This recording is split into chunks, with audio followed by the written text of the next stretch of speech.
ቀደም ሲል በህገ ወጥ መንገድ ገብተው በሶማሌ ብሔራዊ ክልል ሲንቀሳቀሱ በነበሩና ወደ ጂጂጋ ጉምሩክ እንዲገቡ በተደረጉ ተሽከርካሪዎች ላይ ከሐምሌ 796 እስከ ሐምሌ 3096 ድረስ ቀረጥና ታክስ የመተመኑና የማስከፈሉ ስራ እየተከናወነ ነው።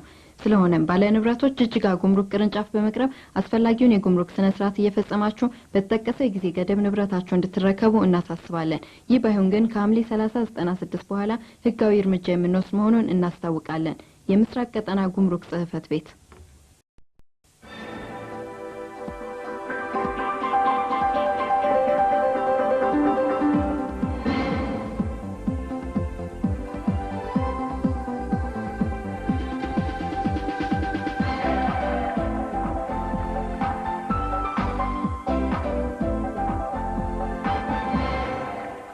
ሰናይ ዩኒሊቨር ኢትዮጵያ ይህንን ፕሮግራም ስፖንሰር አድርጎ ሲያቀርብላችሁ በታላቅ ደስታ ነው።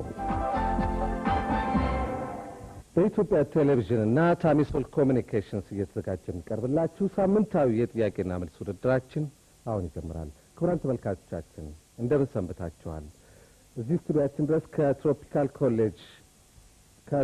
ኮሌጅ ኦፍ ሜዲሲን እንዲሁም ከዩኒቨርሳል የቋንቋና ኮምፒውተር ማሰልጠኛ የተገኛችሁልን ክቡራን እንግዶቻችን እንዲሁም የዕለቱ ተወዳዳሪዎች ሁላችሁንም በጋራ እንኳን ደህና መጣችሁ እላለሁ።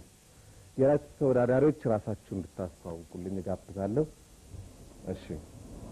አለማየሁ ጥላሁን ከባህር ዳር ዩኒቨርሲቲ አድቫንስ ዲፕሎማ በቴክስታይል ቴክኖሎጂ። አሰግደት ተፈራ 12ኛ ክፍል ያጠናቀቅኩና በታይፕ ዲፕሎማ። እሺ።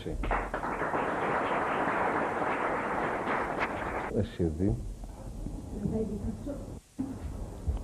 ከኢንፎኒክስ ኮሌጅ ሁለተኛ ዓመት ተማሪ ዲፕሎም ሶፍትዌር ኢንጂነሪንግ።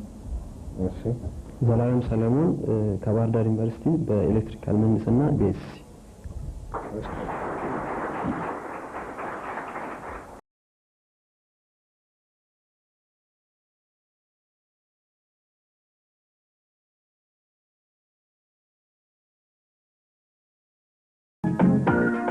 ጤና ይስጥልኝ ልጆች፣ የዛሬ አበባዎች የነገ ፍሬዎች።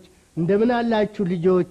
ደህና ናችሁ ልጆች? በጣም ጥሩ ነው ልጆች። አያችሁ ልጆች፣ የኢትዮጵያ ቴሌቪዥን የልጆች የዝግጅት ክፍል እናንተን ለማስደሰት ልክ በሰዓቱ ይገኛል።